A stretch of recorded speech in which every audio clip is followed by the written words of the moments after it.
you're good.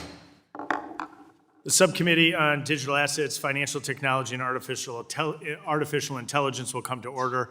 Without objection, the chair is authorized to declare recess of the committee at any time. The hearing is titled Unlocking the Next Generation of AI in the U.S. Financial System for Consumers, Businesses, and Competitiveness. Without objection, all members will have 5 legislative days with which to submit additional material to the chair for inclusion in the record. I now recognize myself for 4 minutes for an opening statement. Artificial intelligence is rapidly changing industries across the world. Few sectors are more prepared and more impacted than financial services. For decades, our financial institutions have been at the forefront of development and deploying AI technology, from algorithmic trading to machine learning systems used in risk management to combating fraud in better and faster ways. The rise of generative AI represents the next transformative step, which could bring new efficiencies, new opportunities, and potential new risks to our financial markets. This subcommittee has demonstrated strong leadership in charting a path forward for transformative technologies, including digital assets, most recently through the Clarity Act and the Genius Act. Today, we turn our attention to artificial intelligence, examining how it is being deployed in financial markets and assessing whether the current regulatory framework is prepared to keep pace. The United States has long been a hub for financial innovation, and we must ensure our policies support responsible AI adoption, not stifle it, as seen during the Biden-Harris administration. Recently, the Trump administration released its AI Action Plan, which emphasizes American AI leadership across all sectors. We must look to how we can enhance American leadership and competitiveness in financial technology. It is essential that regulations strike the right balance, fostering innovation while ensuring investor protection and market integrity. Our financial regulators must be cognizant of that this technology as it uses, and Congress must provide the clarity to encourage responsible development here at home. It's paramount our markets are not left behind in the global race for AI leadership. We're fortunate to have with us today a panel of esteemed experts who bring a wealth of knowledge and experience in artificial intelligence and its deployment in the financial system. The information we learned today will build upon our prior work and assist the subcommittee in shaping policies that encourage responsible innovation in financial markets while cementing American AI leadership. I want to thank our witnesses for being with us today, and I look forward to today's discussion. I'll now recognize the ranking member of the subcommittee, Mr. Lynch, for 4 minutes for an opening statement. Thank you very much, Mr. Chairman, and thank you for your courtesy. I had a vote on a subpoena in another hearing, and that caused my delay, but thank you. And I want to thank this panel of witnesses for your willingness to come before the committee and help us with our work. This hearing continues this committee's oversight work to examine the use of AI in the financial services and housing sectors. As evidenced by the final report issued by the bipartisan working group that Chairman Hill and I co-chaired last year, financial institutions, fintech companies, and even financial regulators are already deploying AI to maximize operational efficiency and achieve cost reduction across their core functions, from personalized customer services and consumer lending to fraud detection and financial crime monitoring. At the same time, the rapid development of AI-based technologies has introduced serious risks into the financial service space. The Treasury Department, the Federal Reserve, and Consumer Financial Protection Bureau have all expressed concerns. Other financial regulators have repeatedly cautioned that the development of robust and trustworthy artificial intelligence is dependent on our ability to encourage innovation that maximizes oversight, consumer protection, data privacy, as well as workforce protection and marketplace fairness. In view of these considerations, I'm concerned by the Trump administration's decision to rescind some of the common sense federal directives that sought to advance the safe and responsible development of artificial intelligence. This includes the reversal of an executive order directing all federal agencies to enforce existing consumer protection laws and to develop additional regulatory safeguards against fraud, unintended bias, discrimination, and privacy violations only when absolutely necessary. President Trump subsequently issued his own AI action plan, a strategy that largely reflects the divergent view that consumer protection stands as an impediment to AI innovation, a position with which I strongly disagree.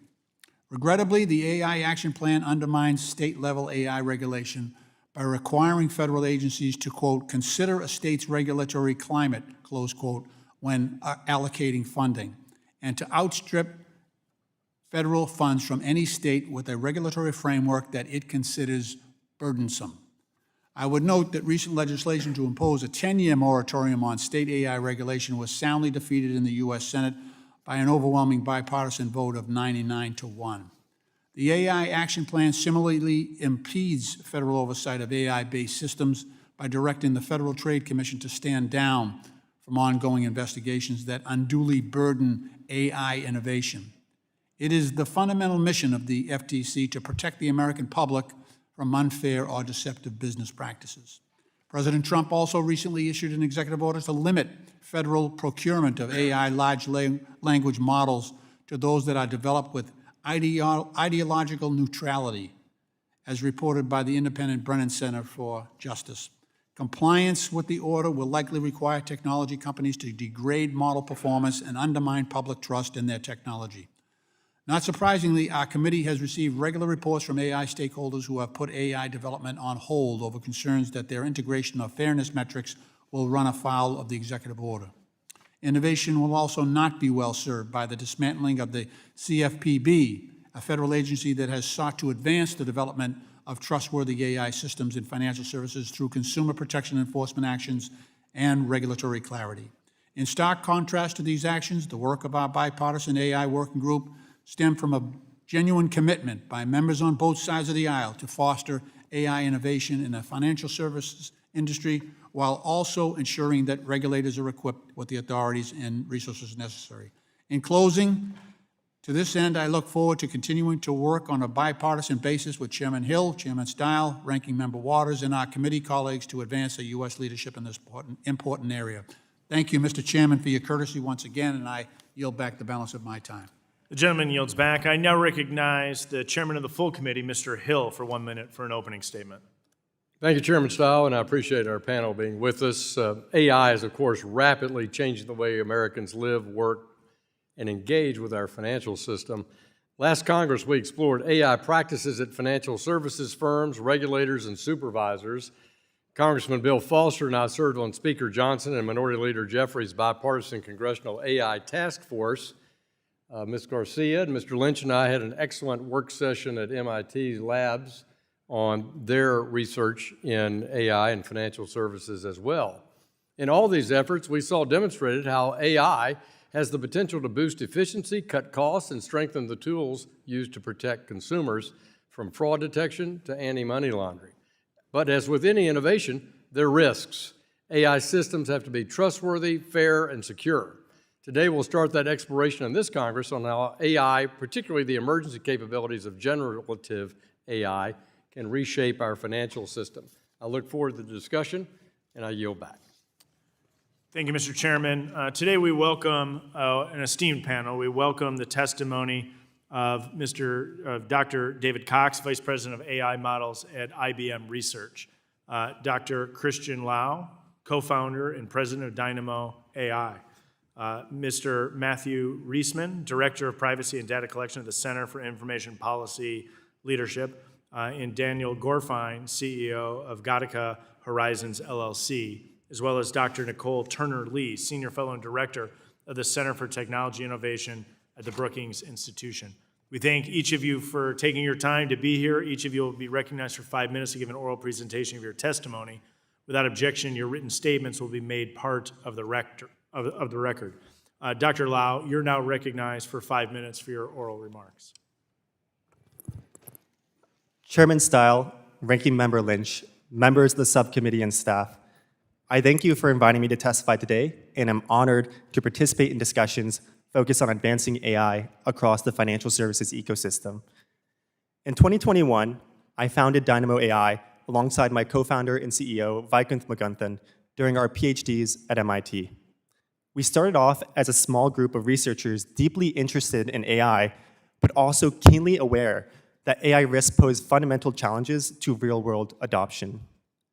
Since starting as a small group of PhDs, we quickly found ourselves working hand in hand with some of the largest financial institutions, the most cutting-edge fintech companies, as well as regional banks across America, to help them navigate compliance and governance challenges posed by AI. Today, we not only provide the security and governance layer for many of the largest deployments of AI in banking, but we are also now proudly backed by 40 of the top 100 US financial institutions in a consortium of community banks across America. Our mission has always been to help enterprises navigate complex regulatory environments, particularly where legal and compliance requirements pose open technology challenges that institutions struggle to solve.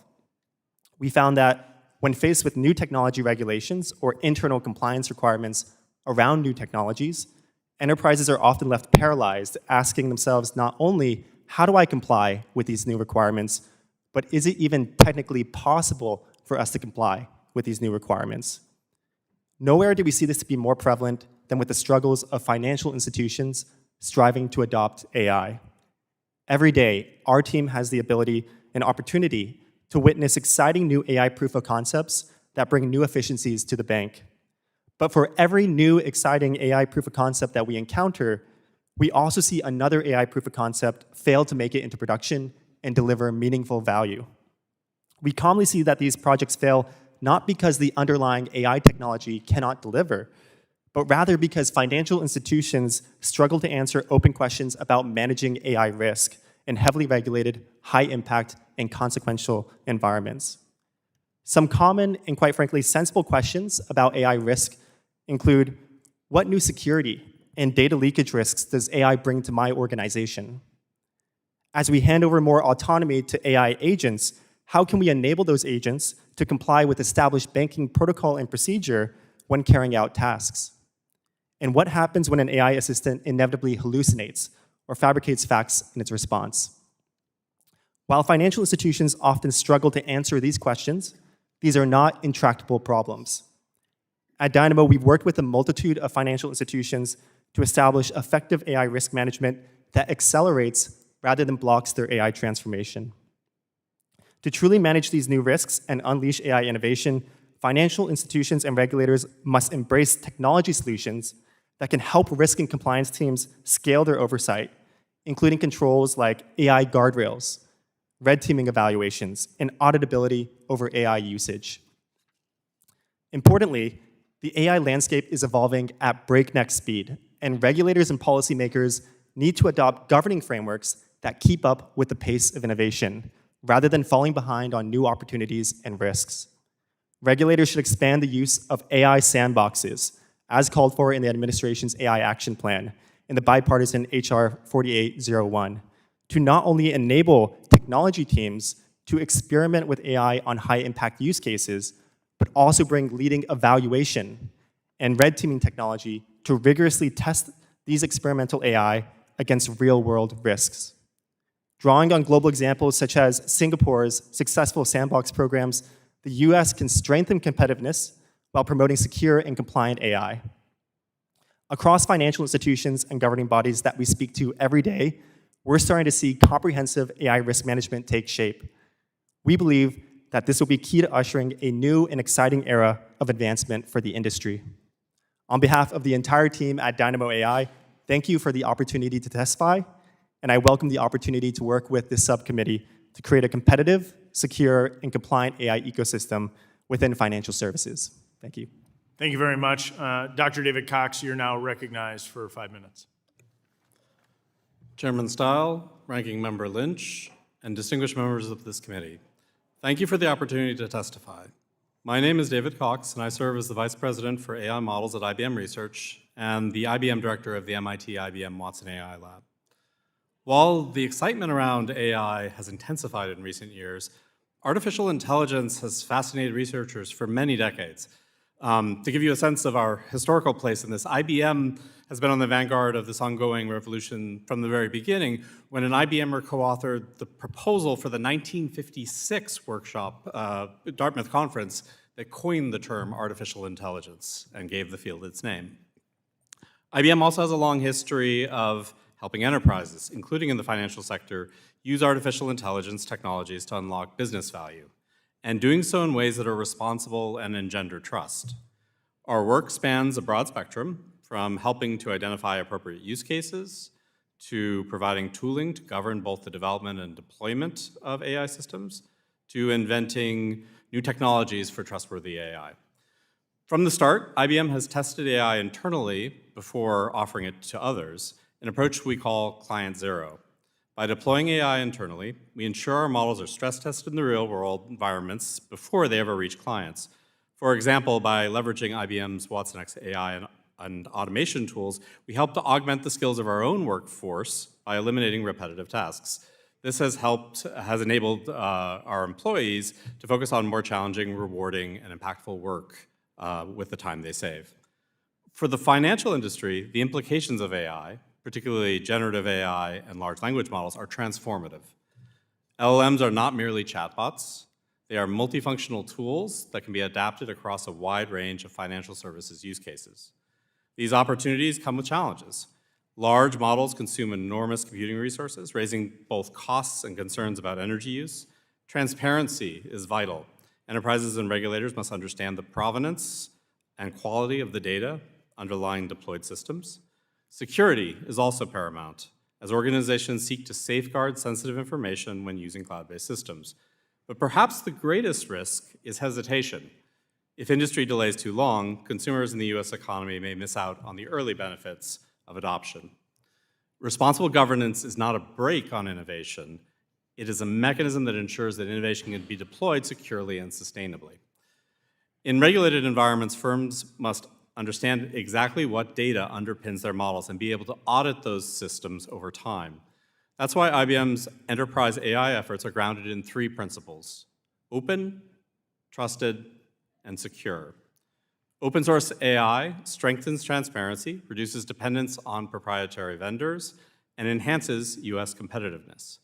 Trust is built through transparency in data curation, training processes, and lineage between models and data. And finally, security must be embedded throughout the AI lifecycle, from data collection to deployment, backed by continuous oversight rather than reactive compliance. With this in mind, I urge policymakers to support open ecosystems, to regulate applications rather than technologies in the abstract, and to promote transparency requirements that allow enterprises and regulators alike to test models, evaluate accuracy, and understand safeguards.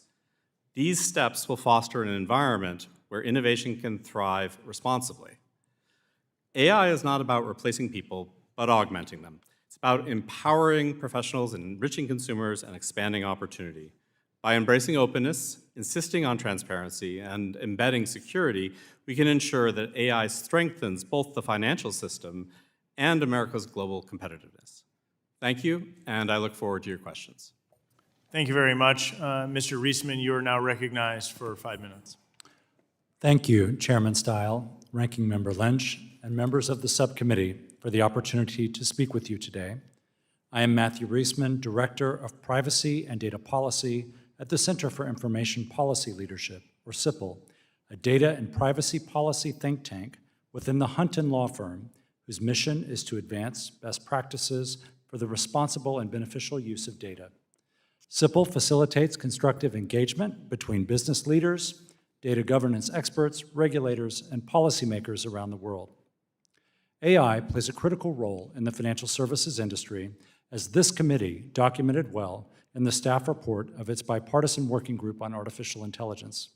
For years, machine learning has strengthened financial services institutions' ability to combat fraud, provide richer and more tailored services to existing customers, and extend services to new ones.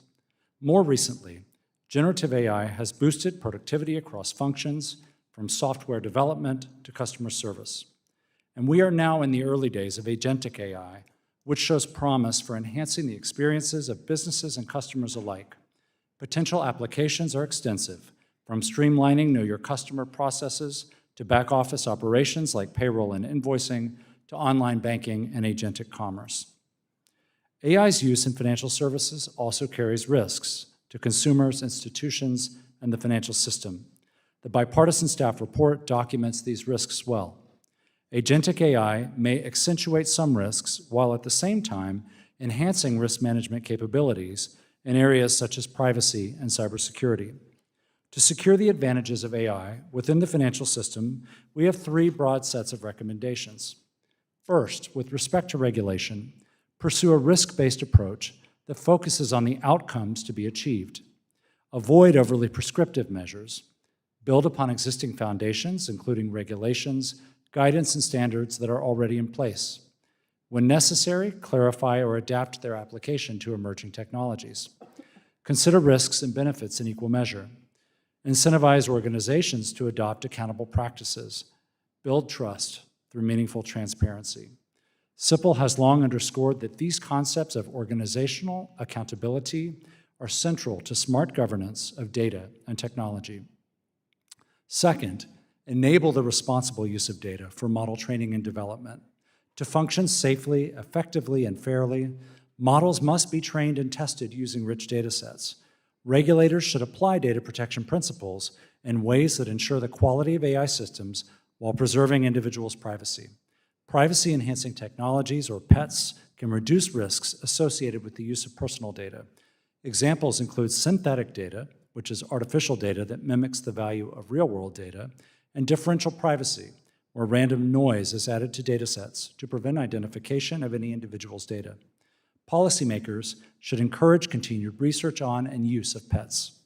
Third, engage in cooperative dialogue among regulators, technologists, and industry. As AI continues to evolve rapidly, stakeholders must learn from each other. Fostering such exchanges is the heart of CIPL's mission, and regulatory sandboxes offer an invaluable avenue for such dialogue.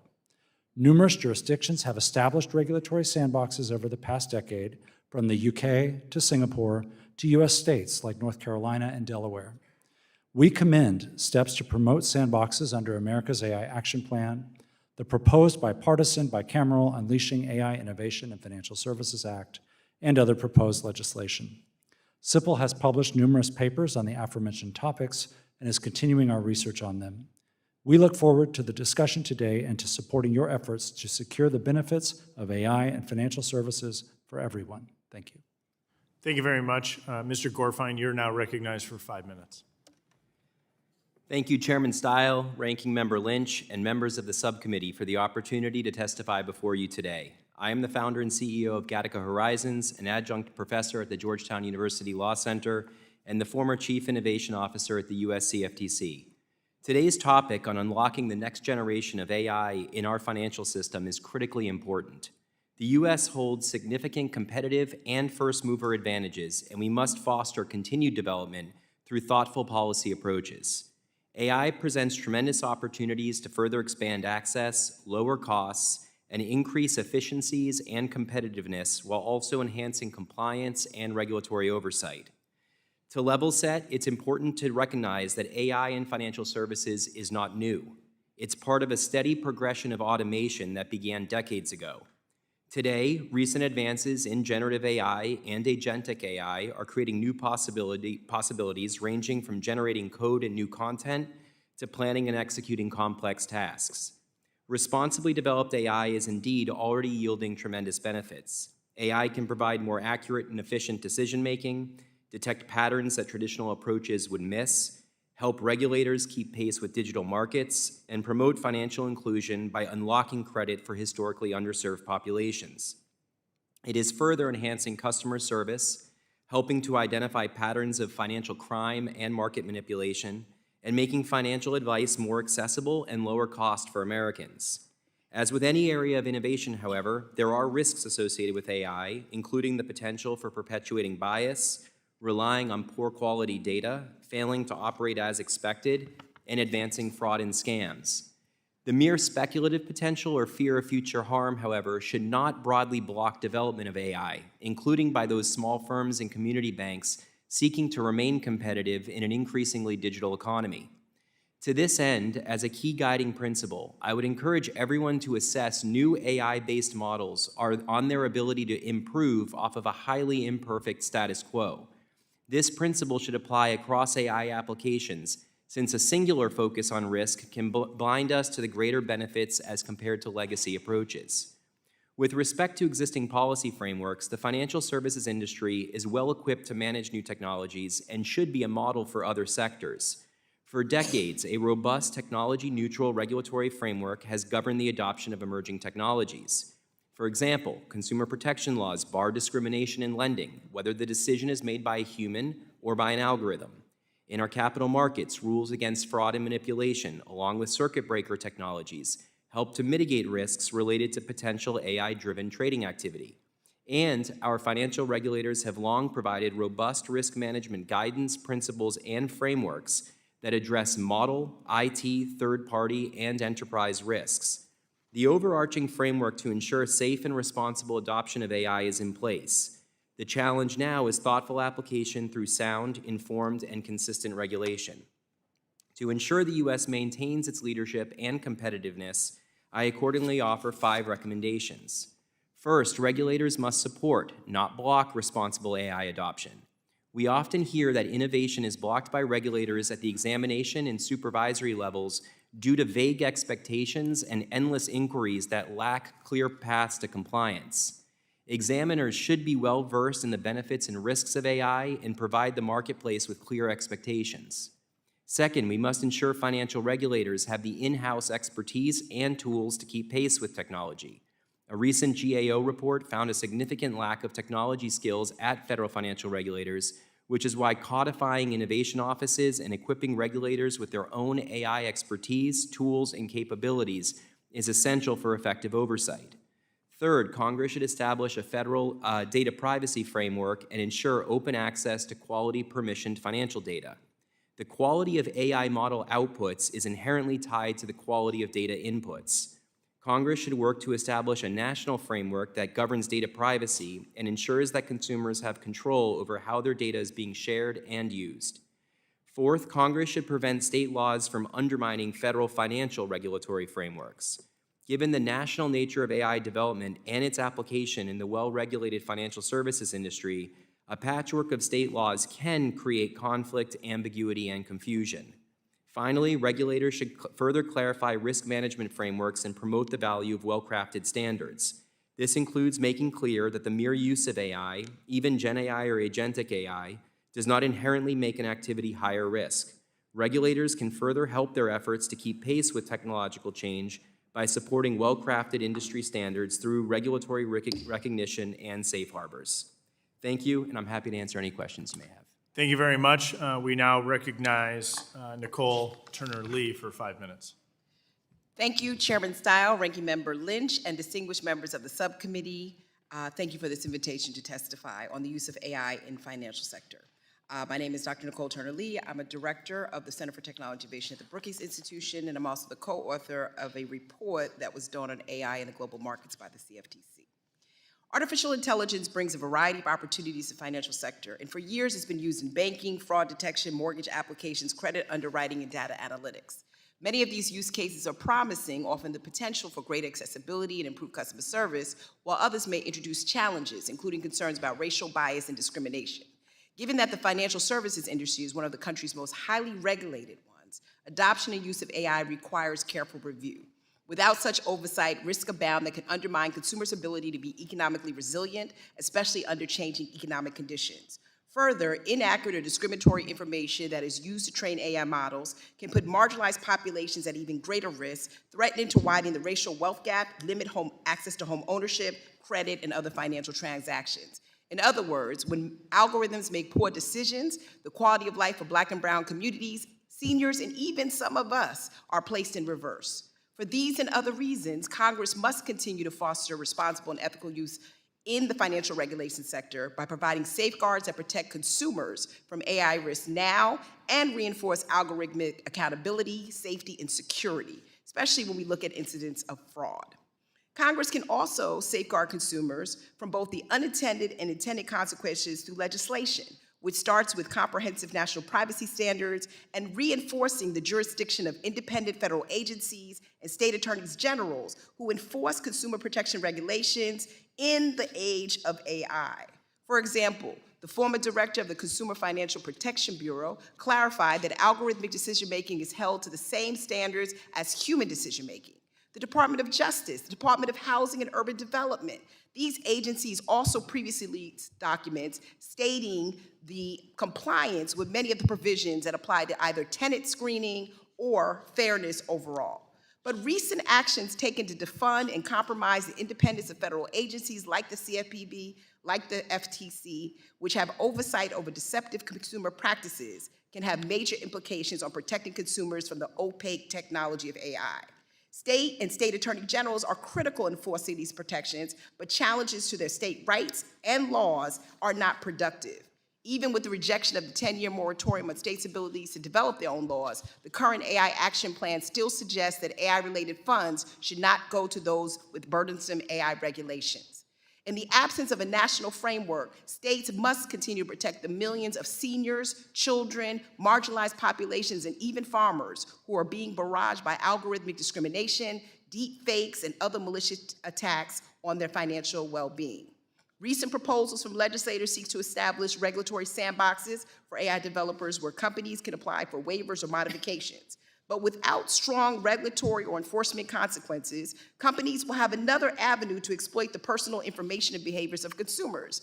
As my Brookings colleague Aaron Klein suggests, we should be creating more greenhouses, which allow for more transparency and sunlight into these processes, promoting collaborative partnerships between business, government, and consumers to see where issues arise and how the three of them can foster trust with one another. These approaches can also assist in anti-bias discrimination, which is also very much imperative to building trust. I'd like to just close with 5 proposals for members of this committee to consider as we embark on the inquiry today. Ensure that the industry is compliant with existing legal statutes and remedies which reinforce algorithmic accountability. The financial sector is already regulated by numerous federal and state organizations. It's imperative that it stay that way, and that they also comply with acts like the Fair Credit Reporting Act and others to seek the prevention of discriminatory results. Mandate transparency guidelines and full disclosure for all consumers. Companies need to tell people publicly when they are using AI to make decisions. Those model outputs should be explainable and accurate and reliable. Encourage, not discourage, responsible and ethical development of financial models. Innovation and regulation can be complementary. And I think that's to the benefit, again, of those greenhouses, which show transparency in the ideas and processes that we embrace in this area. Brace for the adoption of agentic AI, but do the first 2. Make sure there's consumer protection in place, that we're poised to benefit from the autonomous nature of agentic AI, but we still have firm oversight. And finally, I would say, invest in AI financial literacy programs so that consumers know how this industry and sector is evolving. These and other questions I place before this committee, and I look forward to your questions and collaboration. Thank you very much, Dr. Turner-Lee. We'll now turn to member questions. I'll recognize myself for 5 minutes for questioning. I want to start with you, Dr. Cox, if I can. Let's do a real quick stage setting. Algorithms have been utilized in the financial services space since the 1980s, but we've now seen an explosive investment into AI. What is sparking this massive investment in a short answer? Yeah, I think what is sparking this massive excitement and investment is that this technology is general purpose in a way that previous technologies have not been. So it was a lot of work to train a system before, and now the same system can be used in many different settings. And it can pull through massive data sets in a way that was not possible in the 1980s. Yep. Although the 1980s as well as today, there's already a regulatory framework in place. Fair? Mm-hmm. Okay, so let me continue this, and I want to come over to you, Mr. Gorfine, if I can. We're faced with something new, and as we focus on kind of risks and threats, the human mind's really good at thinking about what the risks are. It's not as good at thinking about the potential upside. If we think about what the Biden administration did, they really took an attitude to the extreme in its handling of artificial intelligence. Fortunately, President Trump has reversed course on this, issuing Executive Order 14179, removing barriers to American leadership in AI, and releasing America's AI Action Plan in July of 2025. So this approach can really accelerate AI development through a try-first approach that removes some of the red tape and onerous regulations. So I want to come to you, Mr. Gorfine. In your opinion, how can the AI Action Plan, or how is the AI Action Plan an improvement over the previous administration's AI approach? Thank you for the question. I think that what we're seeing right now is an effort to look where there's existing regulation in place and taking an approach of let's allow this to develop so we can actually identify risks and determine whether anything more is needed. I think as many of us have outlined, the financial services industry is a heavily regulated industry. We have existing laws, regulations, and guidance that have been able to adapt and incorporate emerging technologies for decades. There are some approaches, including around the world, that are looking to do things kind of preemptively and in a more prescriptive fashion, versus an approach where we say, hey, we have this scaffolding in place, we have principles in place to guide adoption of technologies in a responsible way. Let's allow this to actually grow and develop. And I think it's critically important that the US does remain the global leader in AI, including in the financial services context. So the environment seems set to unleash that. Thank you very much, Mr. Reisman. I want to build on what Mr. Gorfine just said. In particular, let's dive into data privacy laws, something that's heavily regulated in the financial services space. But with the advent of AI, there's additional concerns that are coming online. So as financial services firms are increasingly deploying AI in areas like lending, fraud detection, customer services, what role will Americans' personal financial data play, and how do we use AI to implicate existing data privacy laws? And of course, the logical follow-up would be, what should we be looking at from an AI perspective as it relates to data privacy? Thank you very much for this important question. And it's been heartening to me to hear how much we've talked about data privacy today, because I think what we would say is that a sound data privacy framework is a very important foundation for the development of AI and for America's AI leadership. I think data is the raw material on which artificial intelligence depends, and AI model developers depend on having rich data sets to develop high-quality models. So one thing I think that often gets put into the discussion is the idea of a binary between privacy or innovation. And we would absolutely say it's privacy and innovation, and privacy as an enabler.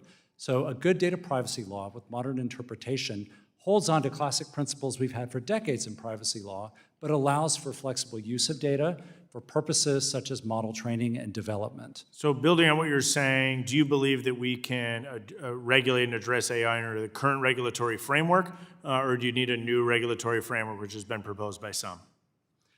What I would say is that as a first step, we should look at the framework that we have, look at it closely, and a lot of the elements, as has already been discussed today, are there, and try and be very precise about identifying any lacuna. But first, let's look at what we have. Dr. Cox, you're nodding. You agree that we can, in many ways, regulate AI through the existing framework? I think certainly the starting place should be what are the risks, what are the outcomes that you're trying to govern and control, and then any modifications that come from the technology can come from there, but starting fresh. Thank you very much. I agree. I yield back. I'll now recognize the gentleman from Massachusetts, Mr. Lynch, who's also the ranking member of this subcommittee. You're now recognized for 5 minutes. Thank you, Mr. Chairman. This morning, a number of us had a meeting with Jack Clark, the co-founder and head of policy at Anthropic, and it was I think enlightening to hear him say how for Anthropic that the investment, the advancements, the deployment of AI had exceeded by about 5 years their expectations of the development and advance of AI, even based on the projections that they made 3 years ago. They said we're 5 years beyond where we thought we would be today. And I just point to the velocity of change here in this sector, and what a problem it creates up here in terms of trying to regulate that and protect markets as well as protecting consumers.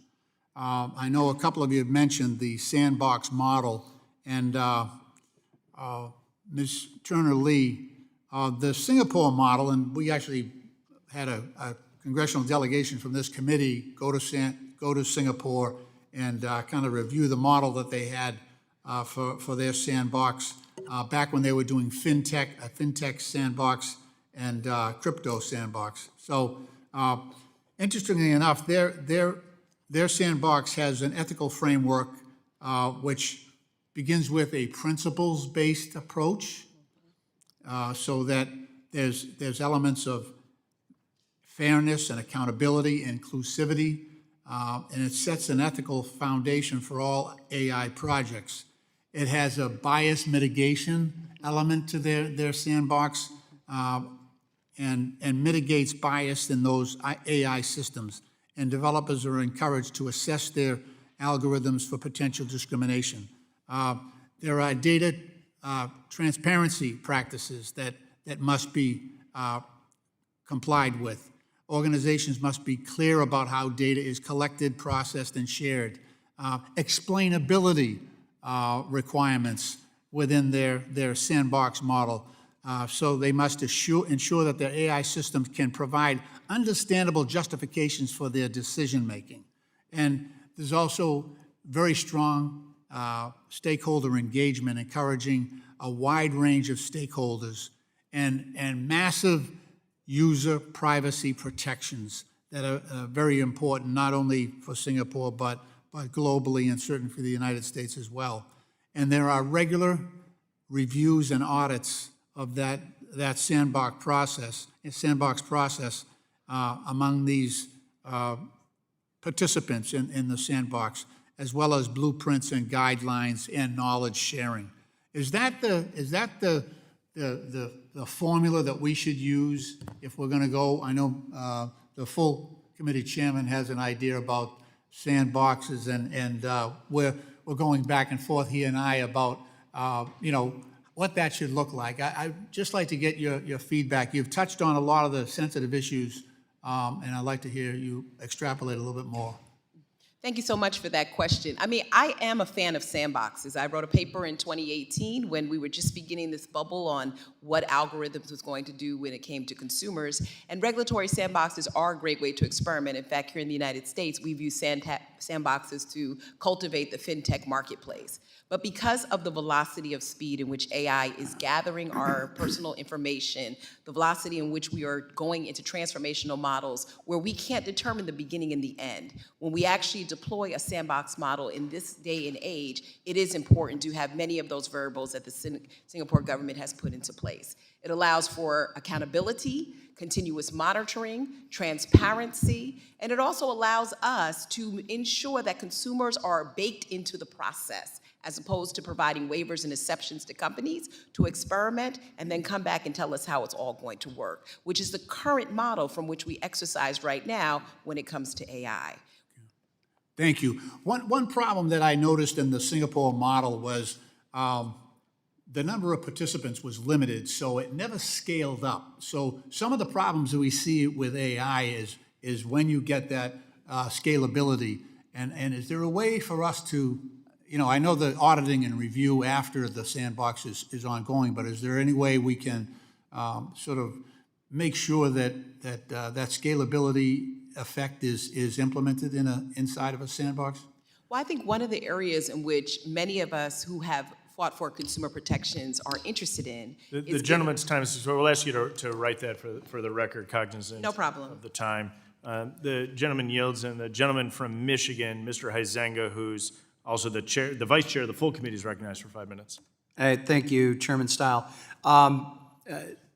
Dr. Lau, we're talking about sandboxes. Do you have anything? I know have been commenting on this in the past. So do you have anything additional thoughts that you would like to? Definitely, we are actually participants in the Singapore AI sandbox that they've set up, the AI Verify Foundation. And it's actually been working exceedingly well in the sense that these types of government agencies, they need to bring the latest technologies to actually evaluate the latest risks that are emerging with AI agents and new AI technologies. And so by bringing in innovative technologies to do that type of red teaming and testing, they're able to stay ahead. Think about here in the US where we have regulatory agencies that are still being educated about the technology, whereas in Singapore, they're able to unleash a lot more in terms of AI potential through bringing in new technology to test and evaluate it. So I think there's a lot of benefits there. And also to the point that Congressman Lynch mentioned around scalability, red teaming is a very labor-intensive problem, right? So you have thousands of tests that enterprises have to perform. If the federal agencies can provide more guidance and tooling around that, it's going to accelerate AI adoption. Okay, that's helpful, thank you. Staying with you here, we often hear of an AI arms race with China that, if lost, would threaten U.S. national security and the United States' global economic dominance. In your opinion, is the United States currently, how are we currently faring, I guess, in this arms race, and are we failing at it? If so, how? And more importantly, how can Congress and the U.S. government writ large ensure that the United States outpaces China in the AI space? I think there's been different paradigms emerging here. One is where you have a federal government that can choose and pick and invest in winners in this space versus creating an open marketplace where different, say, large language model providers or vendors can compete within this marketplace, right? And I think what we're seeing when we talk to folks within the DoD or Department of War now, we see actually a movement towards opening up these marketplaces where many different vendors can compete and the best solution rises to the top. Again, I'll move back where actually evaluating which are the best solutions for use cases that is going to drive America's national security interests really comes down to, can we do the right evaluation of those large language model providers or vendors? And so combining open marketplaces that foster innovation, allow different folks to compete, and then we get to choose the best ones for our use cases is absolutely essential here for us to be competitive in this arms race you're talking about.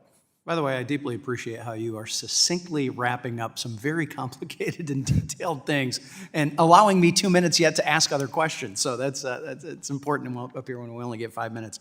Mr. Gorfine, I want to talk a little bit about the impact of U.S. regulation and how it may threaten the use of AI in financial services space. You know, we had the SEC's predictive data analytics proposal under the Gensler SEC.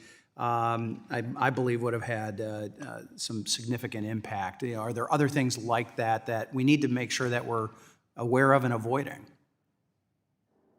Yeah, so I appreciate you raising the predictive data analytics rule. I mean, that was rescinded, and I think that was an example of a rightly so, but rightly so. As we saw with that SEC chair, he was expansive in his pursuit of covering every territory he possibly could. Right, and I would agree, it was not technology neutral, and that should be kind of a guiding principle.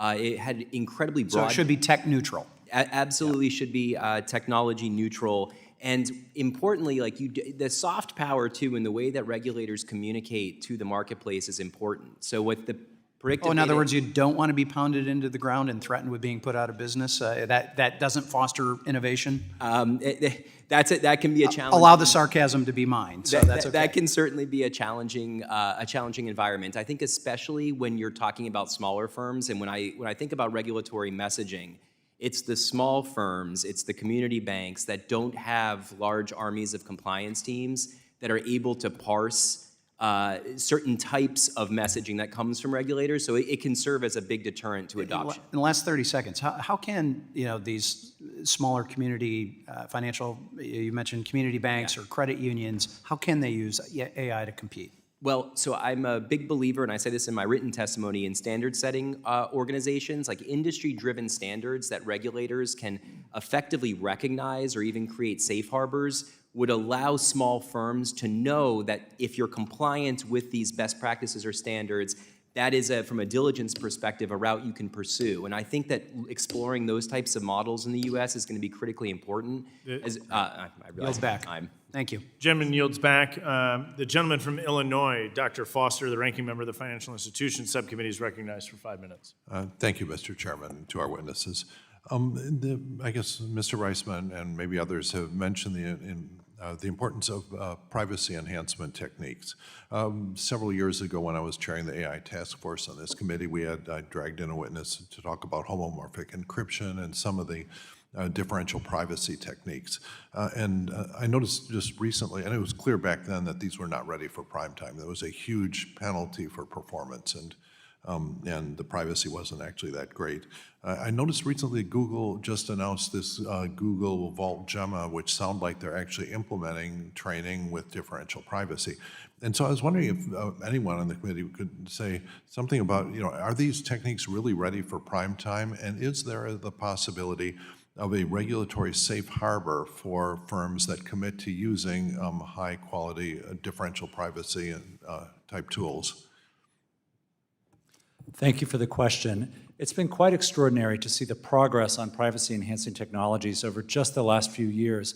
I think you're right that not so long ago, many of them were not ready for prime time, but the curve has been quite steep in terms of many of them becoming much more feasible. Part of it is that many privacy-enhancing technologies are compute-intensive, but our computing power collectively is growing a lot stronger, so we're able to handle that.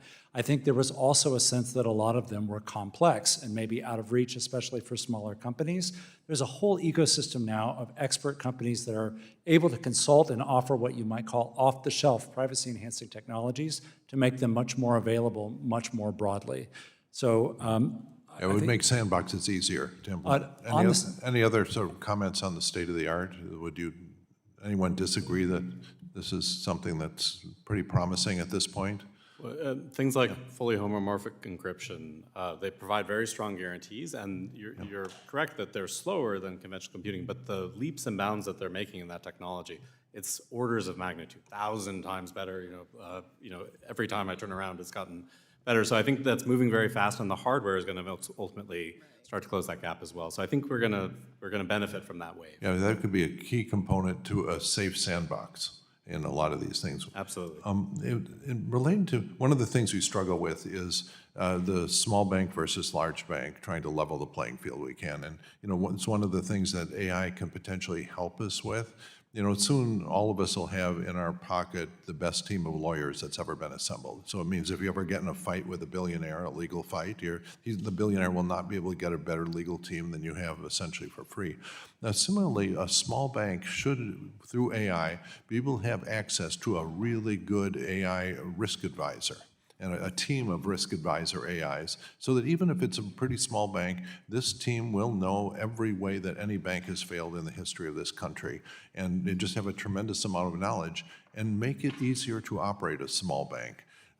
Similarly, regulations and RegTech, I think, is another real advantage. I did an interesting experiment a couple weeks ago where I said, okay, Claude or whoever I was using,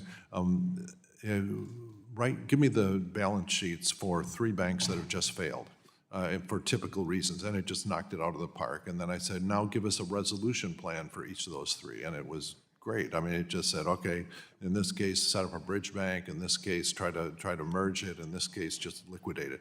They were very sophisticated things, and I was impressed. I was wondering if any of you have a feeling for whether that's really kind of the future of regulation, that even small banks have all of their records electronic. If there was a standard interface for the accounting software that gets run that could report up to risk management and to the regulators, you could have real-time stress testing against dozens of scenarios every single night for the smallest bank, and that would be a real leveler. And any thoughts? Is there a reason why things can't evolve that direction? Dr. Lau, you look.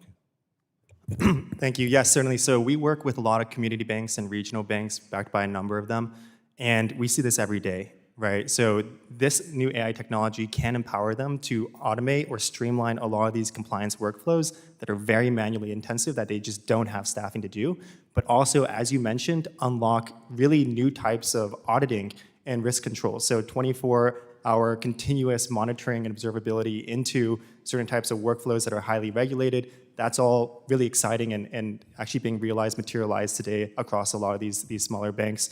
But I'd say on the flip side, you also want to make sure that as these AI technologies enter into these compliant, regulated workflows, they're also having the right guardrails in place, and they're being used for those workflows appropriately in alignment with proper bank policies and procedures. So that's something that actually requires technical expertise. The gentleman's time has expired. We ask you to complete that in writing.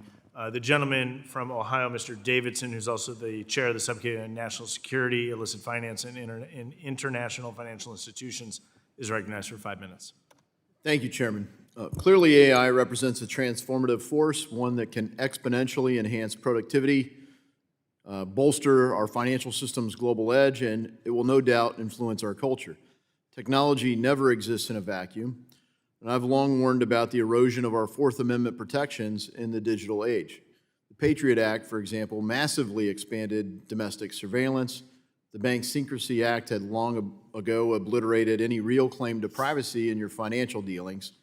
Most state bureaus of motor vehicles are monetizing the personal data citizens are required to provide just to drive or obtain ID. Now the government is outright buying data that would otherwise require a warrant or a subpoena, sidestepping the Fourth Amendment entirely. Because we are serious about fostering innovation, and we are serious about our Constitution, we also need to recognize that AI should serve the American people without turning it into another tool for unchecked surveillance or data exploitation. Mr. Chairman, I'd like to submit this document for the record. In my recent op-ed for the Daily Caller, I emphasize privacy is a foundational layer for ethical AI. Without objection. Thank you, Chairman. Without it, we're handing the keys over to surveillance state on steroids. I mean, so we need to update the regulatory framework for AI or build it in Congress, and we certainly need to address privacy because that is the data set that AI is using. Urgent questions, including who's liable if AI is misused, who profits and how when someone else's data or intellectual property is indexed or shared with AI. When does law enforcement need a warrant, if ever? These aren't abstract questions, they're urgent, and Congress needs to be proactive, not reactive, to set clear boundaries. We can't let AI become another excuse for Big Brother to pry into our lives. So what safeguards do we need? We should learn from other jurisdictions, but we should, of course, chart our own course. The EU's AI Act, for instance, takes an approach with outright bans on real-time biometric surveillance and social scoring, measures that align with protecting individual liberties from invasive tech. But in other ways, the European Union has become, pretty Orwellian with some of their privacy approaches and speech limitations. So positively framing safeguards around AI is important. Freedom surrendered is rarely reclaimed, so I'm encouraged by the Trump administration's AI action plan with its emphasis on accelerating innovation, building infrastructure, and leading globally. It promotes open source development, cuts red tape, and streamlines permitting without smothering the private sector. Mr. Reisman, how are financial regulators protecting the vast amounts of sensitive financial data that the government already collects from AI exploitation? Thank you for the question. First of all, I just want to your point about raising data privacy and this very important foundation for a sound environment, not only for keeping people safe, but for innovation, and would underscore our sense that having a sound privacy framework in the United States is actually not only consistent with, but important for achieving the goals of the AI Action Plan. So it's encouraging to see progress in that area. I think others may have more experience than me with what's going on inside the agencies for what they're doing to keep data safe, so I would defer to others. Anyone else? I'm happy to take that, and I would agree that data is the one place screaming for federal legislation to create a proper baseline for how we secure data that will be consumed by AI models. With respect to your question, what can regulators do?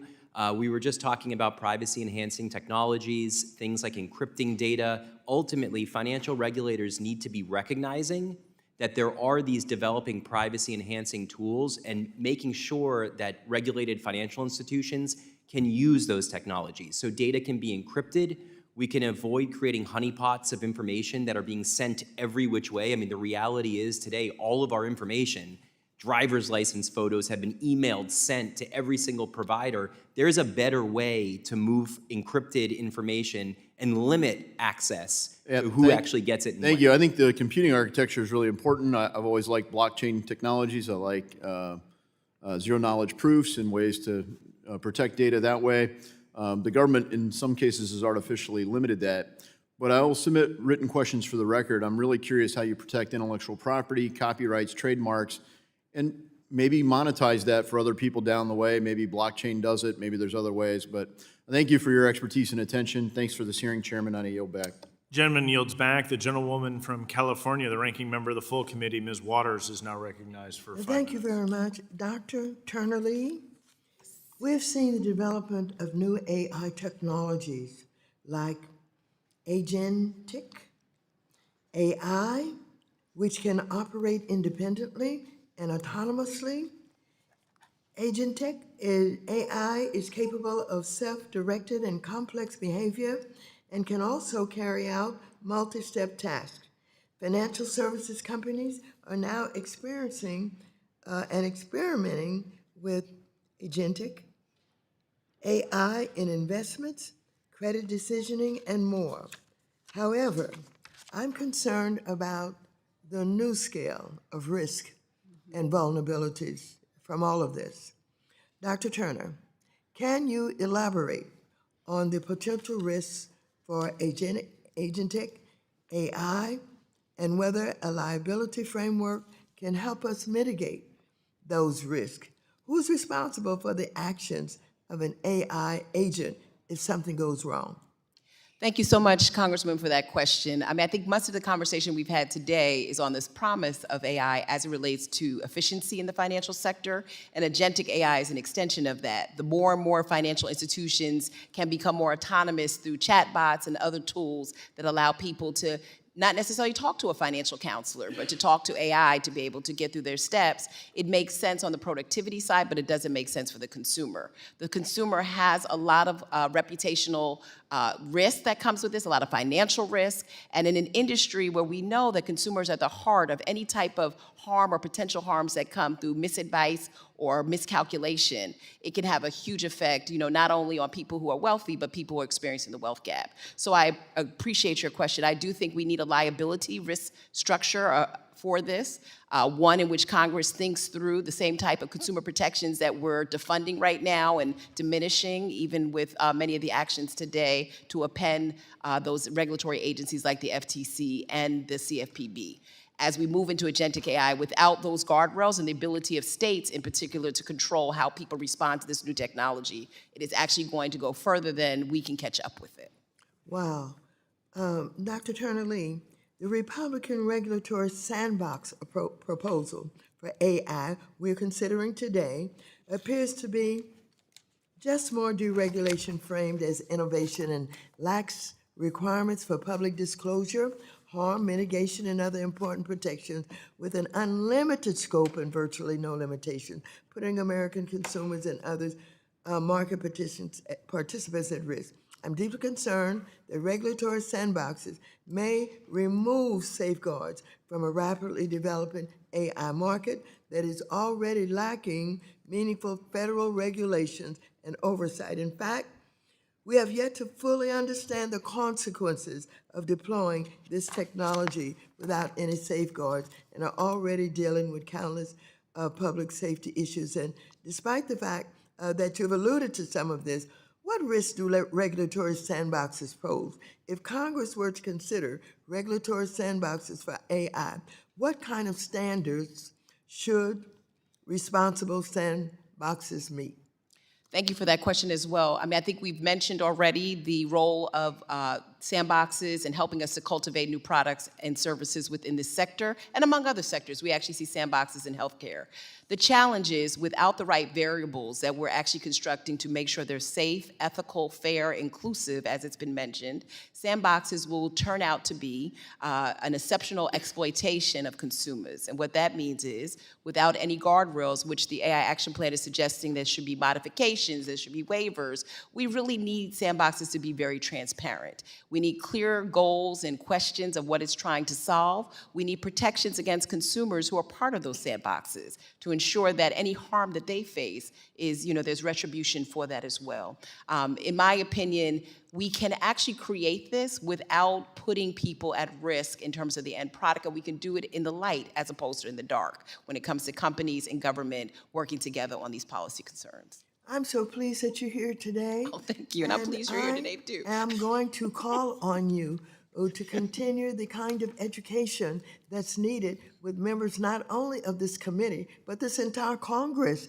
And I'm particularly concerned about the possibility for wrongdoing, the possibility for discrimination, all of that. And I want to learn more about the databases that are being used and how they are, significant in determining the outcomes. Yes. Thank you so very much. Thank you. The gentleman yields back. The gentleman from Tennessee, Mr. Rose, is recognized for 5 minutes. Thank you, Chairman Steil, and thanks to Ranking Member Lynch for holding this important hearing, and thank you to all of our witnesses for taking time to be with us today.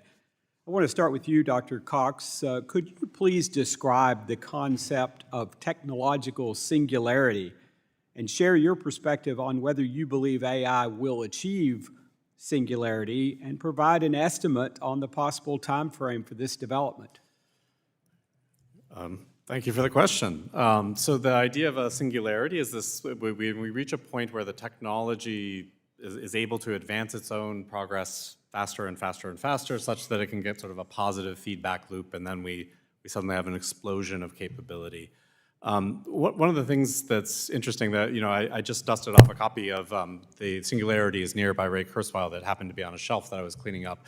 One thing you'll see about futurists is they often get the shape of things right, but the years are difficult to predict. And I wouldn't hazard to make a guess about when that's going to happen or if it's going to happen. But I would just say that I don't think we're anywhere near, as somebody who works with this technology day in and day out, I don't think our biggest risks come from sort of some eclipse of AI is better at everything than humans are. There certainly are labor market issues that we have to deal with as subtasks of a job are displaced. But I don't think we're in imminent danger of anything so extreme as a singularity. Thanks, I appreciate the insight. Dr. Lee, I found an interesting article from the nonprofit Cash Essentials that states, quote, some AI-driven systems may treat cash transactions as suspicious, leading to increased scrutiny and regulatory pressure that discourages cash use, unquote. How can we ensure that AI does not discriminate against individuals who use cash? Additionally, what measures can be taken to prevent AI systems from falsely flagging cash transactions as suspicious, thereby avoiding undue pressure on companies and regulators to favor cashless payments over cash transactions? I do appreciate that question because I think we are seeing, based on the regulatory sandbox that we use to create the fintech industry, a lot more cash transactions, especially among the unbanked or underbanked. To your point, here's where I think AI could be an interesting tool to help us combat fraud. Improved analysis through AI detection systems could actually be helpful there. Using AI in ways that the AI sort of cleaves with the data about the underbanked or unbanked and combines that with traditional legacy systems could also be helpful. We often talk about AI as just taking people's data, but it also considers other externalities, like where you live, what your zip code is, these other proxies. Oftentimes those proxies are for the worse in terms of bias and discrimination, but they could actually also be helpful in helping us understand what the new modern economy looks like in banking. So I would suggest that there are some techniques on the technology side, but there's also room for people like me as a sociologist to come sit at the table and help determine how we do this better. We already see, without the benefit of AI, we see cashless or cash transactions being discriminated against in a number of ways, so it's a very real concern to me. Mr. Reisman, with the increasing prevalence of artificial intelligence, it is clear that AI-assisted fraud will likely escalate rapidly, employing novel tactics to deceive consumers. In my view, it is essential to warn the public about emerging AI-driven fraud schemes as soon as they are identified. How can private companies and industry stakeholders collaborate proactively to anticipate and combat the evolving threat of AI-assisted fraud? Thank you for the question, and I share your concern about fraud, and I think I've heard a lot of folks say we're in a moment where the defense has to keep up with the offense, right? We want to make sure that our financial institutions are empowered to have the same tools to detect fraud that the fraudsters are using to advance it. That's most important, is that our institutions are, whether they're small banks, whether they're large ones, that they have access to that state-of-the-art screening technology. I think, one thing that I talked about in my opening testimony was the importance of dialogue. And I think making sure that we have spaces, whether it is through sandboxes or whether it's through other mechanisms that are set up by the Congress or by the regulatory agencies, to constantly be sharing information about these advances in technologies and about these fraud capabilities so that we are all collectively working together on solutions. Thank you very much. I appreciate those insights, and I yield back. Gentleman yields back. The gentleman from California, Mr. Liccardo, is recognized for 5 minutes. Thank you, Mr. Chair. Thank you all for your testimony and for taking the time to help educate us, myself in particular. I know this is a fast-moving area, and I really had questions targeting really primarily Dr. Cox and Dr. Lee. I'd be interested in your views.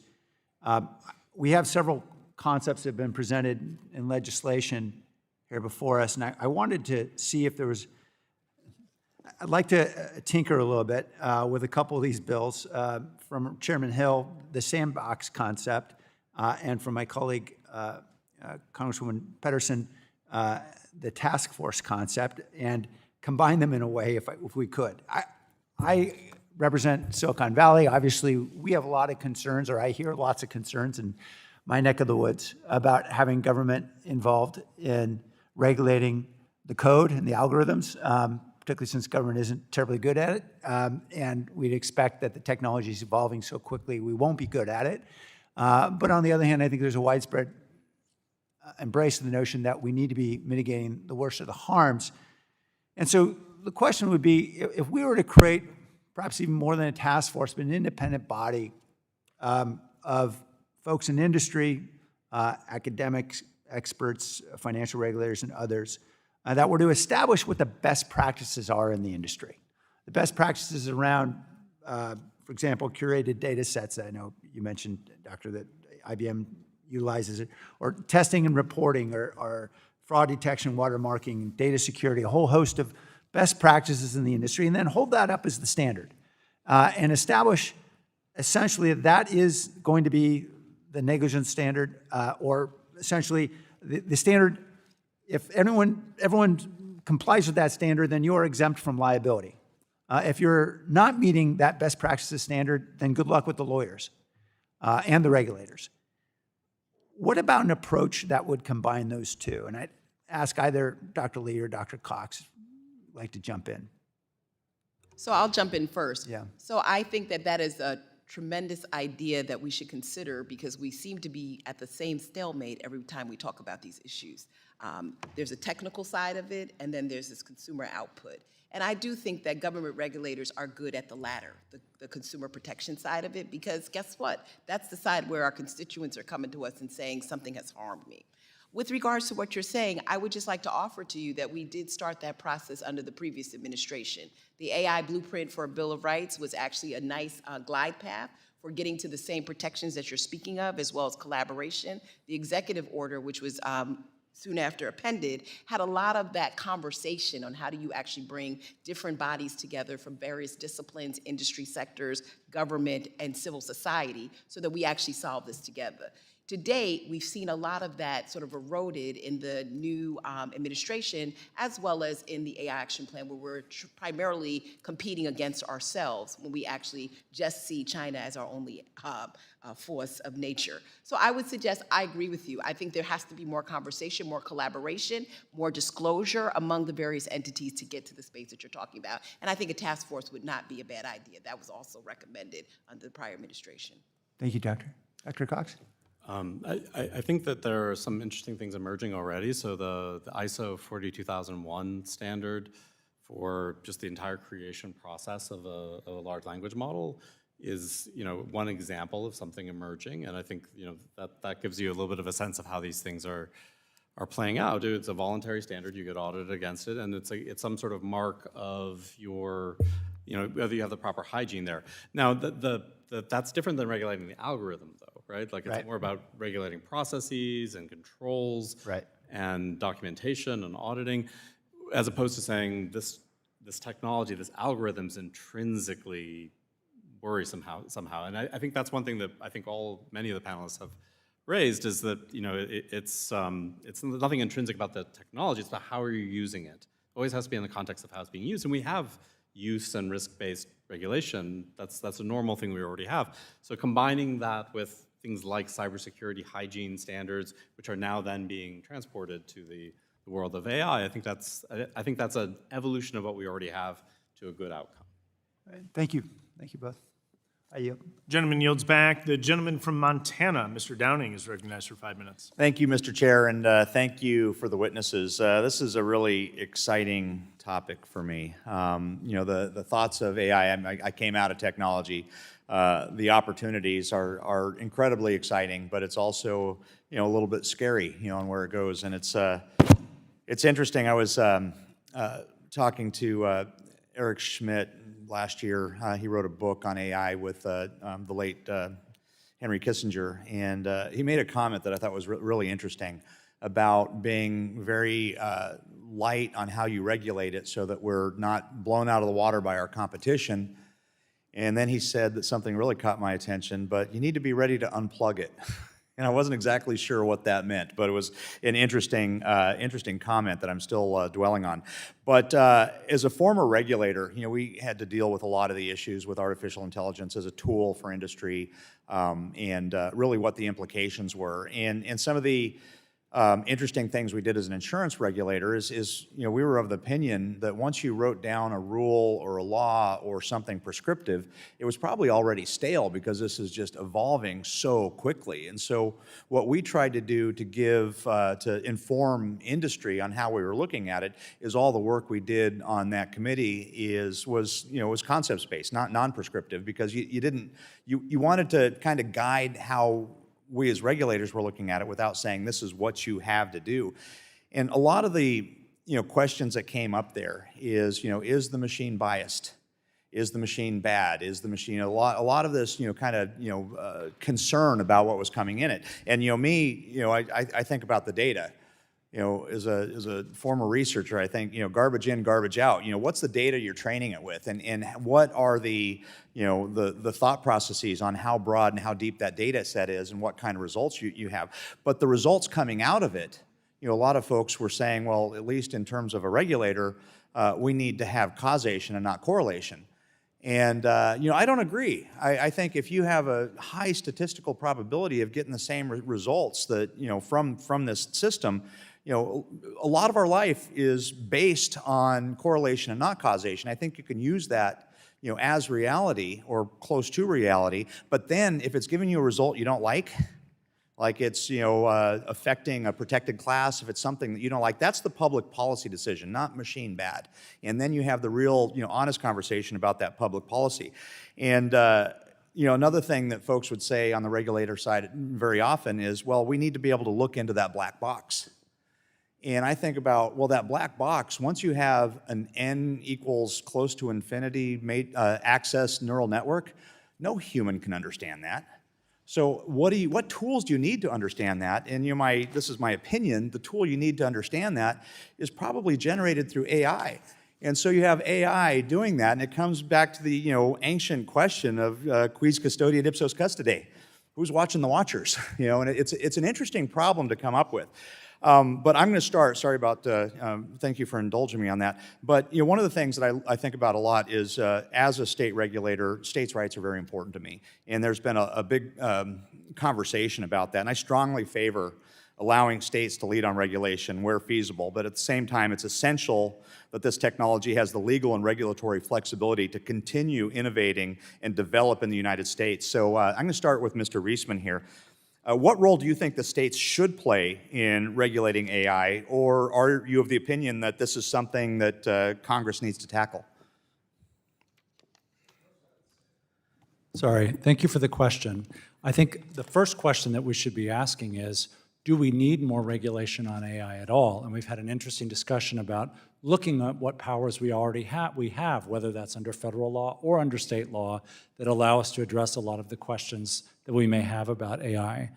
I think that there is one thing that we have seen is for both consumers and for businesses, it can be hard when there's a kaleidoscope of different state regulations. And so there is a value in having interoperable federal standards. I think there is an interesting question to be explored further about whether there may be particular elements that states need to address as a complement but not substitute. Yeah, thank you on that. And in the interest of time, I'm going to move on. The Biden administration seemed determined to stifle AI in any way it could, focusing more on potential threats than its clear benefits. And I do believe the benefits are strong. So I'm going to move to Mr. Gorfine, please. Could you describe some of the most concerning aspects of the Biden administration's approach to AI, from executive orders to a so-called AI Bill of Rights, and discuss what the impact would have been had Congress passed what the Biden administration proposed? The gentleman's time has expired, but we will ask the witness to provide that for the record. We thank you. The gentleman yields. And on that, I yield. Thank you, Mr. Chair. The gentlewoman from Massachusetts, Ms. Presley, is recognized now for 5 minutes. Thank you. Thank you to our witnesses for joining us today for what is really a timely hearing. When I'm in my community in the Massachusetts 7th, people are very animated about the future of artificial intelligence. I hear it all, ranging from fears of AI bias to excitement for innovative opportunities, to concerns about implications on the future of work, to confusion about what's next. And I'm proud that we are confronting these issues head on today. September 26th to October 3rd marks Boston AI Week. Startups, investors, researchers, and students will all convene to explore the role they play in the evolving AI landscape. Leaders in AI like the Mass Technology Leadership Council will host educational and networking events to build on state investments in the next generation of leaders, educators, and workers in this rapidly growing field. I'm proud to represent a district that is trailblazing the development of the AI industry. In Massachusetts, jobs in the technology sector make up 14% of our labor force, compared to 10% nationally. And we know diversity in AI jobs is essential to confront bias, to maximize opportunity, and to make good decisions that help everyone benefit from these cutting-edge technologies. Dr. Turner-Lee, I want to focus in on your research about the role diverse teams play in AI development and deployment. What are some ways diverse teams may be helpful to promote ethical and innovative uses of AI? Thank you so much for that, and I congratulate you on the AI Week in Boston. So I would just say there that it's important to have representative groups for a couple of reasons that we've spoken about today. I think on both sides of this conversation, there is this tremendous excitement for the opportunities and then a tidbit of fear, and depending on who you are, more or less, right, based on what AI can do.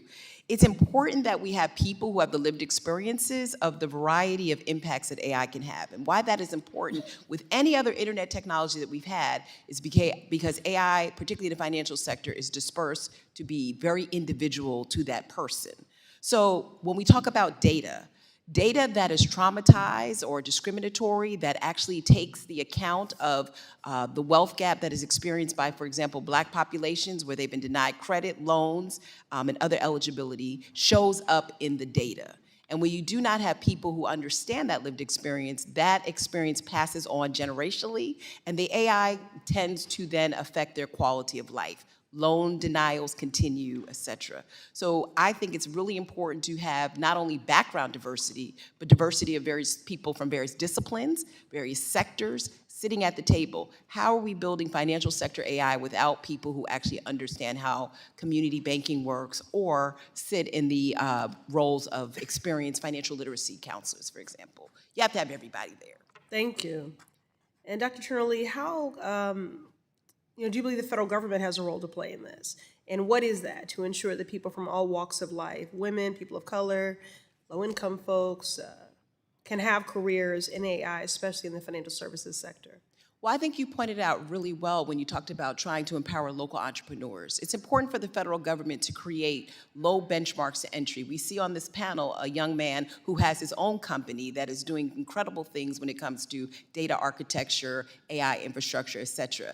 Giving opportunities for a variety of people to participate in this ecosystem is really important, and I think the government can actually find ways to incentivize the private sector to be more inclusive of diverse founders and entrepreneurs and small businesses that want to participate in this space. I also think the federal government could do more on AI literacy. What does a national AI literacy initiative look like so that people know that this is not about being an engineer, this is about actually experiencing this behaviorally, and the way that AI is dispersing, this is not going to be just about experiencing on your computer. It's going to actually show up in your refrigerator and other places, and so people need to know that. And I would say the other thing that Congress should do is close the digital divide. We keep talking about AI, but we actually have not closed the basic infrastructure issue. We cannot build the compute facilities and data centers without that.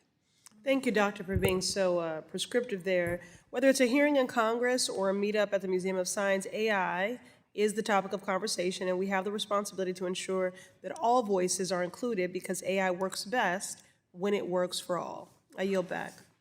The gentlewoman yields. The gentleman from Iowa, Mr. Nunn, is now recognized for 5 minutes. Well, thank you, Mr. Chair. I want to thank the panel for being here, and Chair, as a fellow Air Force fellow, it's good to see you in that seat. Brother, as we look at what Congress has been trying to grapple with this idea of artificial intelligence, I've only been here 2 terms. We've talked about it every single year. In fact, we were on the AI task force, something this committee helped lead, to be able to address real solutions. But I think Washington does a lot of talking, and we should be doing a lot more listening, particularly to practitioners in the field who have been addressing this, combating it, addressing it, and finding new solutions for it, and incorporating your experience into the way that we do policy. As opposed to DC being the one who writes the rules of the road and then expects you to execute them, we should be doing this in collaboration.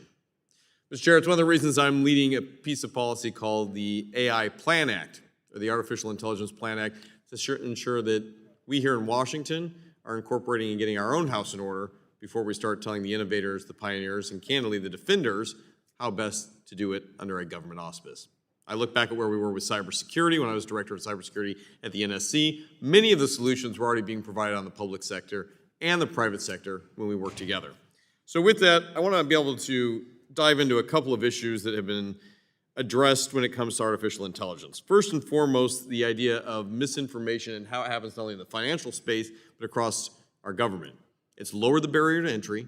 It's allowed misinformation to expand at an accelerated rate. We saw it even this week, tragically, with the death of Charlie Kirk, Russian bots providing inception for everything from conspiracy theories to misaligning our own communications right here in our own country. So, Dr. Christian Lau, you have been a leader in Dynamo AI. You have made it an effort to really bring this technology on board. I want to ask you, what should Congress be doing right now to do those things like combating state-sponsored terrorism, including information warfare? Yeah, that's a great question, and particularly you mentioned the PLAN Act, which you proposed, which I think is a really great step forward in looking at these different risks, how AI can be used for misinformation, but also used for different types of financial crimes, right, and threaten systemic risk to our system. One thing that I'd emphasize is that keeping up with the pace of the technology is key, and talking to practitioners about the latest risks is absolutely essential to making effective legislation, right? One thing that I had an opportunity to talk to your team about is the advent of AI agents, and particularly you brought up cybersecurity risks, right? So AI agents is where you give these systems more autonomy to carry out end-to-end workflows and tasks. A lot of times they can go in many different directions. But this also opens up new risks for agents to potentially exfiltrate data, or for state actors to leverage agents and actually send what we call prompt injection or jailbreak attacks to actually exfiltrate information from protected systems in the financial services or elsewhere. So an AI agent can pull an email, that email could have an embedded hidden instruction or prompt injection, and that agent can then be overridden to actually perform malicious tasks like crash a system or exfiltrate sensitive information. So I think the work that you've been doing on this act, as well as talking to leading practitioners, is absolutely key to keep up with these risks. I could not agree with you more that, the challenge here is the technology is going to move much faster than the policy is able to keep up. So being able to provide a framework versus prescription, something the AI Plan Act intends to do, but also brings in best practitioners in this. I want to talk with you, Matt Reisman. You're at the Center for Information Policy Leadership. You've seen some of these innovations come on board. Talk to us a little bit about how not only we incorporate them to have a better safeguard for our government and our citizenry, but where the innovation is really being pioneered a lot of times by our private sector partners. How should we be incorporating that into how we do work here in Washington, D.C.? Thank you for the question. I think, number one thing that's been encouraging to us to see is that, on the one hand, you have said the technology is moving quickly. Responsible actors in the space are continuing to innovate, but they're not leaving their values, and they're concerned about making trustworthy AI behind. Smart businesses in the sector, including a lot of the leaders, recognize that having trustworthy technology isn't just good, it's good for business, because customers, government, other stakeholders have more trust and faith in the technology that we're building, that they are building. There's a lot to be said for government setting certain standards around transparency and asking for folks to show how does the technology work at a high level, how are some of those specifications made. I would like to continue to see this level of collaboration in the same way we've done with cyber defense and bringing an AI consortium together of business leaders like yourself, of innovators like yourself to be able to do this. I think that starts with the AI Plan Act. With that, I yield my time. The gentleman yields. The gentlewoman from Colorado, Mrs. Pedersen, is now recognized for 5 minutes. Thank you, Mr. Chairman, and thank you all for being here today. I'm grateful that you all are hosting this opportunity to talk about such an important issue. And I want to address, Mr. Reisman, you talk about how we need to have, it is helpful if we have a regulatory framework at the federal level, and we could have some complementary state laws as well. But I'm really worried because we worked in a bipartisan way to provide a framework to try to continue to move forward here in Congress. We aren't known for being the most efficient body in government, and our inability to come together to produce a regulatory framework on AI is concerning when I look at the risks that are involved. There's great opportunity for efficiency and a lot of promise in all of the different sectors, but I'm especially worried in the financial sector and the vulnerabilities that we have. We know that the risks that already that we're facing are going to get exponentially worse with AI. Already 50% of fraud has been identified as using AI. 92% of the financial institutions surveyed indicate that fraudsters are using generative AI, and 44% of financial professors report that deepfakes are used in fraudulent schemes. And so when I think about the impact to our financial system and what the gaps that we're leaving here, what are the most important steps? And this is opening up for all of you. How do we provide to ensure that we don't have the gaps in supporting our smaller financial systems, so our smaller banks, making sure that they have access to the technology, and what would you recommend on providing that framework and those guardrails at the federal level? That's a lot to ask, so don't feel the pressure, but if anyone wants to add on just some of the key things that we need to be thinking about right now. I'll start. Okay. So I definitely think the conversation has centered around really advancing national data privacy standards, and I think that conversation, as someone has already mentioned, will sort of ring in the beast of data that is actually fueling these systems. So if we can come to some bipartisan support on that, I think that would be helpful.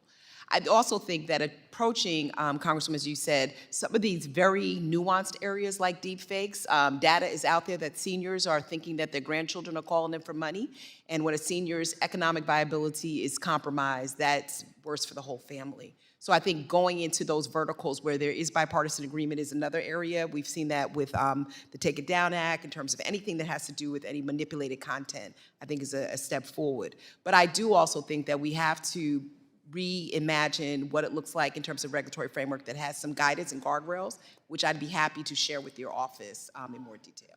That's great. I look forward to working with you on this. And we have a bill as well that I've worked with Representative Flood on. It is the Preventing Deepfake Scams Act.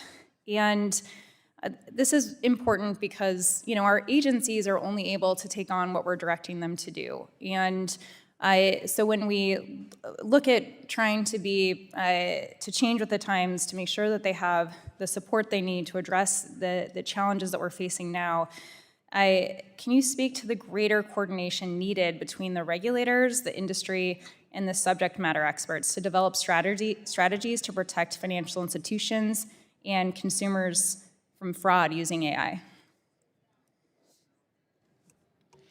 I sure can if no one else will.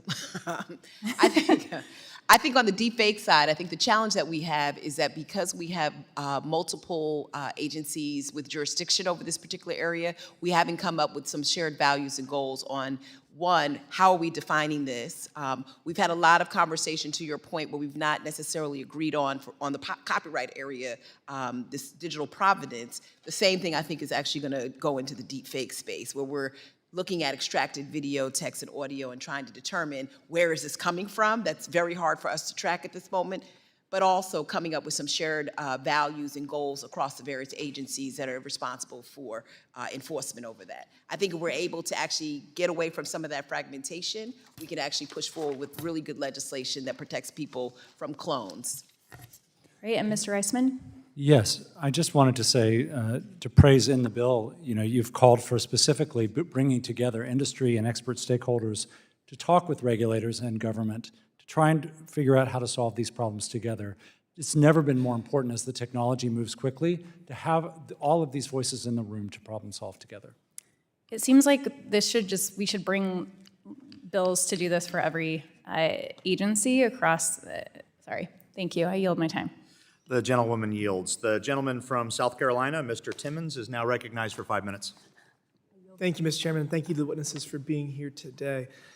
I'm pleased that the subcommittee is turning its attention to the use of artificial intelligence in financial markets. Like stablecoins and market structure, this is a technology that will have a significant impact on how American companies and consumers engage with our evolving financial systems. In order for the United States to remain a global leader in innovation, we must establish clear rules of the road that allow the free market to thrive, and we must do so thoughtfully and effectively. As I continue to meet with industry leaders, I'm increasingly concerned about the growing number of conflicting state laws related to AI. These laws often vary in scope, definition, and enforcement, creating a complex regulatory environment for businesses that operate across multiple jurisdictions. This patchwork of regulation makes it more difficult for companies to scale, innovate, and remain compliant, while also increasing the risk of inconsistent protections and outcomes for consumers. Without a unified approach, we risk slowing progress and creating barriers that disadvantage both American businesses and the people they serve. Mr. Gorfine, states have introduced more than 1,000 laws related to the use of artificial intelligence. From your perspective, what are the most pressing risks of a state-by-state regulatory patchwork for both consumers and innovators? So it's a good question, and I want to start by being very clear that when I look at this issue, I'm talking about it within the context of the regulated financial services sector.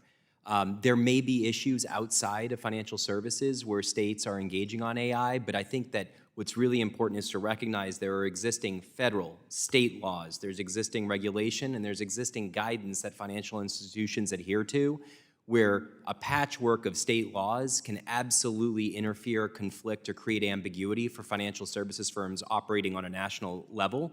I think that's especially clear in the data context. We have existing GLBA data privacy laws in place for financial services firms. If you start introducing patchwork of state approaches, that can be really problematic. The same goes for, when it comes to risk management, there is a very careful risk management framework in place for financial services. And again, I do worry about interference of state laws there.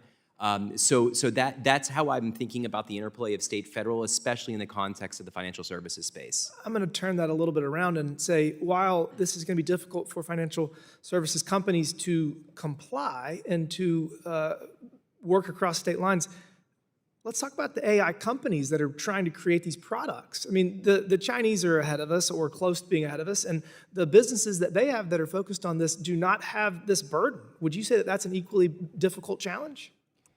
Yeah, I mean, the broader question for AI is that I do think having a proper federal framework that allows us to operate on a national scale makes really good policy, market, and competitiveness sense. So that is something that I would absolutely encourage, because as we're describing, it's not even just a national competition, it's global, right? So these activities transcend borders, and having a coherent kind of federal framework there makes good sense in the AI context. Thank you for that. While there are many challenges involved in legislating and establishing clear rules of the road for artificial intelligence, there are also powerful opportunities. Artificial intelligence has the potential to equip financial institutions with advanced tools to better serve their clients, improve efficiency, and reduce risk. As I mentioned earlier, one of the most common concerns I hear from both large financial institutions and smaller community banks and credit unions is the burden that regulatory compliance places on their operations. These requirements strain both their financial resources and staffing capacity. Artificial intelligence offers a promising solution to help automate and streamline compliance processes, allowing firms to redirect time and resources toward innovation and customer service. Dr. Lau, given the significant burden that regulatory compliance places on financial institutions of all sizes, how is artificial intelligence helping firms streamline these processes and manage risk more effectively? Thank you for the question. Definitely we see applying AI to compliance workflows is one of the highest ROI activities that we're seeing banks implement today, including smaller community banks and regional banks, right? And the reason is not just are they able to automate more workflows where you have low staffing, but also they open up new opportunities for greater compliance. Think about continuous monitoring, 24-hour audits, et cetera, right? But on the flip side, you also need to be able to look at, as you're introducing AI to these regulated workflows, what type of guardrails or controls are put around those AI so that they are able to follow the right policies and procedures when executing those workflows. That actually, in many cases, is the more challenging problem, is how do you rein in this autonomous AI to actually carry out the task effectively and in compliance? Thank you for that. Emerging technology has the ability to make sure that the U.S. is the center of the global economy for decades to come, and we got to get this right. With that, Mr. Chairman, I yield back. The gentleman yields. The gentleman from New York, Mr. Torres, is now recognized for 5 minutes. Thank you, Mr. Chair. AI is the most transformative technology of our time. The rise of generative AI could prove to be as revolutionary as the advent of writing or the advent of the printing press. Whether AI will create a better world or a worse world, no one knows for sure. What we do know for sure is that the world will be radically different from anything we've seen before. There is nothing new about the use of AI in finance. What is new is the use of generative AI, large language models in finance. So my first question, what are the capabilities in finance that a large language model can perform that legacy AI has been historically unable to perform? Anyone who can answer that question is free to do so. I can go ahead and jump in. I think Dr. Cox actually mentioned at the beginning, the reason why there's so much investment in the space is because it's general purpose AI, meaning that it could actually do many different things. You can prompt it in infinitely different ways to carry out certain types of workflows that are very specific to your day-to-day, all the way to doing things like continuous monitoring, et cetera, right? So that's the power of the technology, is these general purpose AI models. What's the best new use case in finance? Yeah, I would say I mentioned compliance as one of the very high ROI activities because the manual effort involved in that, but I'd say the most mature one that's delivering the highest ROI that we see is around developer productivity. The ability for these AI agents to actually go and build applications from scratch, empowering. Even we're seeing small community banks leverage these to actually really accelerate their own software development and integrating their infrastructure stack. Can an AI banker outperform a human banker? An AI, so I think one of the biggest challenges to actually having an AI outperform a human banker is to make sure that it complies with the common sense of a human banker, right? And that has actually been challenging when you look at AI agents to give them that type of common sense out of the box, even given the vast amounts of data that they've been trained on. And so building guardrails that a human is trained to follow is something that's still an open challenge, but something we're helping a lot of these banks with today. I know members of Congress are irreplaceable, but I'm wondering if bankers and traders are replaceable by AI. What is the impact of AI on concrete applications like credit scoring, loan approvals, fraud prevention and detection? Like, does AI lead to more loan approvals or fewer? Does it lead to more inclusive credit scoring or less inclusive credit scoring? What's the outcome so far? I can point to that. I mean, I think we thought because of the objective nature of AI that it would be easier to see more loan approvals, more credit applications actually confirmed. Where did we get this notion that AI is objective? Well, the we data thought- comes from the internet. Well, that's what I was going to say. We thought. The reflection of human nature. That's right. And because the data that is fueling the AI systems basically comes from us, and particularly in generative AI, it's curated data. It's not necessarily predictive data. It's data that exist on people on the public internet. We're actually seeing in some cases the same results and in other instances worse. We've seen that also on the housing appraisal side when it comes to home ownership, that even if you scrub your entire home of any type of remnant or artifact of you, the AI will still generate the same results because AI uses other proxies, your address, your net worth in your community, et cetera, Congressman. So I think when we say that AI is better than humans or a banker can outperform a human, probably in time, but expeditious calculation of how we make these decisions comes at foreclosing on opportunities economically for various consumers. I mean, can AI, I guess I was going to ask, can AI be harnessed to expand access to capital, to expand access to credit? So I have real frustrations with traditional credit scoring methodology. Can AI detect new patterns of evaluating creditworthiness? So I think that's right. I mean, traditional credit scores are highly correlated with protected class characteristics. One thing I would suggest is to consider second look applications of AI. And what that means is if you take an existing decline pool and you run the decline pool through kind of cutting edge Gen AI related underwriting models, you will, at worst case, result in another decline, but you may actually start pulling some approvals through that process, and you mitigate some of your initial concerns around the impact of such models. So I think there are ways to smartly start testing these models in a way that upholds fairness. Right, the question for me, because inevitably AI is going to have some measure of algorithmic bias. That's right. Right? The question for me is not whether it's completely free of bias, but whether we can make it less biased than the human alternative. Is that an achievable mission? Well, I think it's achievable if there's transparency, first and foremost, that an AI model is making the decision on behalf of a financial, on a financial application. Many people do not know that AI is actually being used to make those credit decisions. So you have to start with public disclosure. I think the second thing to your point is we do need a stack that is able to actually evaluate what the disparate impact is. I'm about to be replaced by AI, but thank you. The gentleman's time has expired. I would like to thank all the witnesses for your testimony today. Without objection, all members will have 5 legislative days to submit additional written questions for the witnesses to the chair. The questions will be forwarded to the witnesses for their response. Witnesses, please respond no later than October 23rd, 2025. And with that, this hearing is adjourned.